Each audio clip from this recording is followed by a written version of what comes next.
Bonjour à toutes et à tous et bienvenue sur ma chaîne, je suis Monsieur Delors et je suis ravi de vous accueillir aujourd'hui dans cette vidéo. Aujourd'hui, je vous fais une brève vidéo de présentation du développement personnel ou du moins de ce qu'il devrait être pour moi. Avant de commencer, je souhaite mettre quelque chose au clair avec vous d'entrée de jeu car c'est très important pour moi. Je vous propose un cadre précis, pragmatique du développement personnel qui aura peut-être un aspect plus limité que ce que vous aurez l'habitude de voir ailleurs. Je vous explique pourquoi. Il arrive que certaines personnes, malgré elles ou volontairement, basculent du côté obscur du développement personnel. On appelle ça la dérive sectaire. Qu'est-ce que c'est? En gros, il arrive que des personnes fassent de la récupération du développement personnel et y injectent des croyances ou ésotériques, ou des croyances religieuses, ou des croyances personnelles. Et quand ces personnes souhaitent se substituer à des psychothérapeutes ou des scientifiques et qu'elles font de l'usurpation de profession, malheureusement, elles peuvent engendrer des conséquences dramatiques, voire catastrophiques dans la vie des personnes qui placent leur confiance en elles. Et moi, je ne souhaite pas être de cela. Bref, à quoi sert le développement personnel à la base? Le développement personnel, normalement, ça doit vous permettre de viser l'amélioration de votre qualité de vie et l'amélioration de votre connaissance intrapersonnelle. Pourquoi? Pour vous permettre de valoriser vos talents et votre potentiel dans le but de réaliser des objectifs personnels. Mais pour atteindre des objectifs que l'on n'a jamais encore réalisés et que l'on n'est jamais encore arrivé à réaliser, il faut être prêt à faire des choses que l'on n'a jamais encore fait auparavant. À savoir, travailler sur soi, avec soi-même et arrêter de se renier. Pour cela, il va falloir commencer à travailler sur soi-même par le biais d'une introspection. Cette introspection, elle doit vous permettre certaines choses. Elle doit vous permettre de lâcher du lest pour mieux pouvoir avancer et mieux pouvoir construire. Il va donc falloir apprendre à accepter le présent. Pourquoi le présent est comme il est? Pour basculer vers le passé.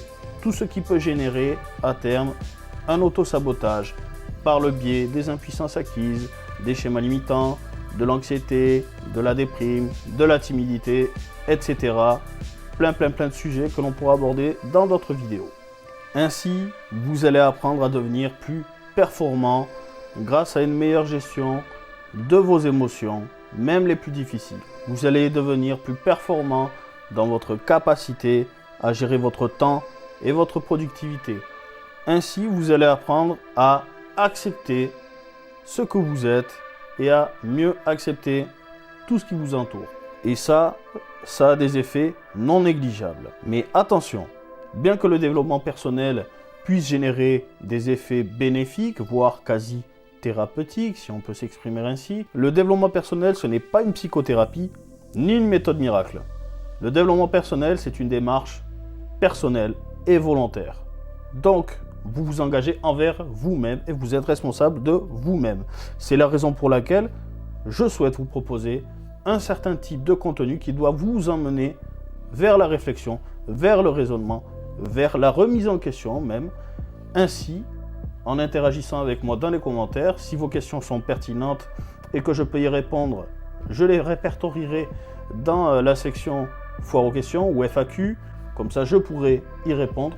Mais si celle-ci dépasse mon cadre de compétences, alors à ce moment-là, ne m'en veuillez pas, car je ne souhaite pas inventer ce que je ne sais pas. Comme vous le savez, aucun coach de vie, aucun coach en développement personnel ou aucun consultant en développement personnel ne peut et ne doit se substituer à un professionnel de santé pour vous aider à résoudre des schémas traumatiques profonds et difficiles à aborder.